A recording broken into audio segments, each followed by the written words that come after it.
Let's start with Manchester City and the breaking news this evening. Antoine Semenyo will have a medical on Thursday. Now, City have a number of injury concerns, but Pep Guardiola insists that that doesn't mean they'll go big in the market this month. Ruben Diaz is expected to be out for up to 6 weeks. And yesterday, the news broke that Josko Gvardiol will have surgery after fracturing his leg. Well, here's Pep and Bournemouth's head coach, Andoni Iraola. Maybe we get something, but it's completely different. We are not going to buy 4 or 5 players that happened last season to be the best transfer spend net in this country. Like we are not, but apparently always we are. So yeah, with 6-7 injuries, we have to be 35 players in the squad. It cannot be sustainable for the team, economy, financially, and for the vibe. Always you spend more. There's some decisions that has been made, some decisions the club needs to sell, because always you have to make, financially our numbers. But I'm really pleased with the squad we had in the pre-season, in the season, and right now. So it's what it is. During the years happen sometimes, and wish him, Josko and Ruben come back soon, and John as well, and the players for Africa come back, and survive that moment, that period, and go for the next one. To confirm, Antoine Semenyo in the squad and will play. Yes, Antoine will play tomorrow, yes. A lot of people are wondering whether this is his last Bournemouth game. What can you say? I can give you my opinion from my experience, but there is nothing signed with Antoine Semenyo. If you ask me personally, what do you think? With all the noise and this, I think could be the last game, but I cannot guarantee it. Right, Marc, I need you to explain something to me here. Why are Manchester City and Bournemouth allowing Semenyo to play the day before his medical at City? Well, there's potentially 2 reasons. First and foremost, he has a contract and a release clause, which we know expires on January the 10th. Now, I'm surmising in that contract, does it say he has to play X number of games in January before he can be officially released? That could be one of the reasons.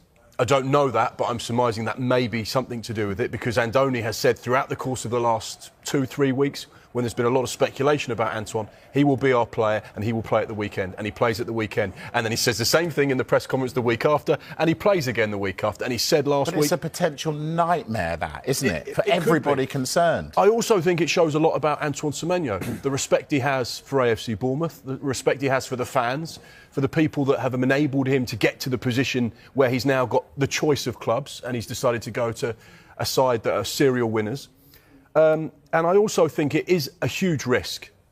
But obviously Manchester City are comfortable, Bournemouth are comfortable, and most importantly Antoine Semenyo, which goes against the grain of the narrative of so many stories in the summer. I'm not playing, I'm not training, I'm not going to do this until I get what I want. Antoine Semenyo, very much like Marc Guehi, has been the model professional, and he's continued to play and give everything for Bournemouth. He scored 3 in his last 5. He's got 9 goals in the Premier League this season with 3 assists. He's been absolutely sensational.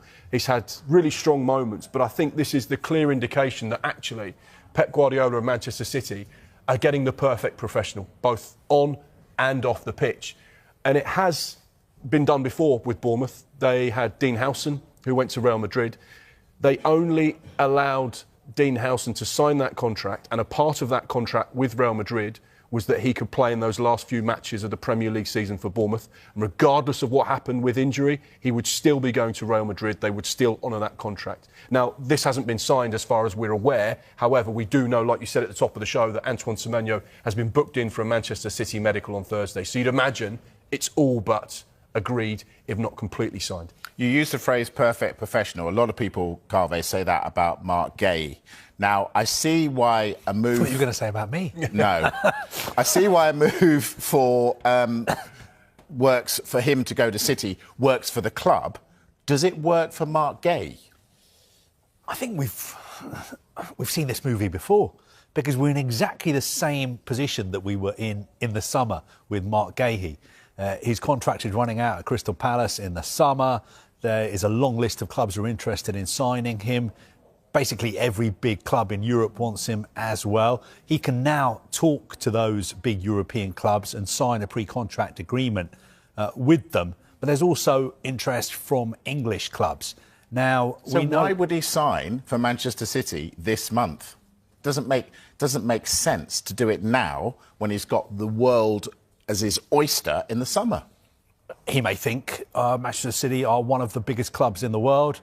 This is a once-in-a-lifetime opportunity to work with Pep Guardiola. If I go to City, I will have everything that any footballer could ever want. Why would I want to go to a Barcelona or Real Madrid? I prefer playing in the Premier League. What we know is that he's a player who Man City admire, but I think their plan was to sign a centre-back in the summer.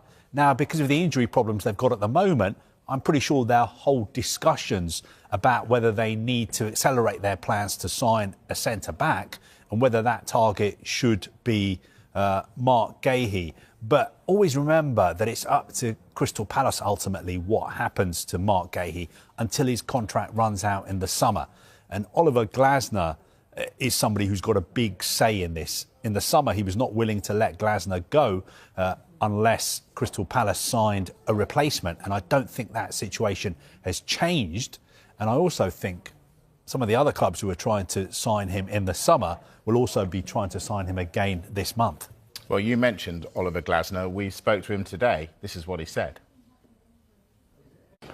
I don't know. Honestly, I don't know what will happen. And I mentioned these injuries can happen. Never know. But what I know, Marc will play tomorrow. Well, I expected he trained. But I don't know what will happen. Yeah, so Oliver Glasner unsure there, but it's also important to remember that there's another player in town in the Premier League, and that's Liverpool. He got so close to joining Liverpool in the summer. He was literally completed the medical. Everything was done and dusted, and at the last minute, at the 11th hour, Crystal Palace pulled the deal because Oliver Glasner couldn't get the replacement in he wanted. But Liverpool have always had an interest in Marc Guehi. They still have an interest in Marc Guehi. I think the biggest question will be the money that gets put on the table. If Manchester City or Liverpool decide, right, we cannot wait until the summer and be in a dogfight to try and get him to sign for us, therefore let's try and do the deal now, let's get it done early, what will that magical figure be that Crystal Palace say, that's the one we'll accept? It was 35 million in the summer. Is it 20 million now? Is it 25 million? Is it 15? Listen, they didn't do it in the summer. Why would they do it now? It doesn't make sense to me. Why would they do it now, Palace? You know why I think they didn't do it in the summer? They didn't do it in the summer because Liverpool left it too late. And I think Crystal Palace thought that Liverpool had other priorities.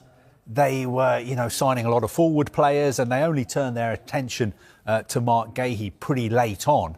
And also, they didn't really increase the offer they had on the table. So I don't think there was that burning desire from Liverpool to do the deal quickly in the summer. That is why I think it didn't happen. I'm not sure whether the situation has changed this January, whether they'll be moving any quicker or offering any more. They won't be offering more than 35, of course, because potentially the price has dropped because he's only got less than 6 months left on his contract now. I think the dynamic has changed at Crystal Palace as well.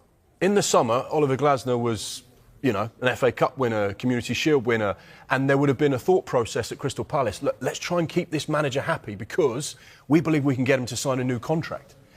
We're now 6 months into the season and he hasn't signed a new deal, and it looks increasingly likely that he is going to be, again, a free transfer in the summer. So Crystal Palace may say, now the decision is not about trying to keep the manager happy, it's about doing what's right for the football club. And if taking £20 million right now, when we lose the player in 4 months for free, suits us, then we have to try and do what's right for Crystal Palace as opposed to what's right for Oliver Glasner. Yeah, that's a good point. So much going on at the moment.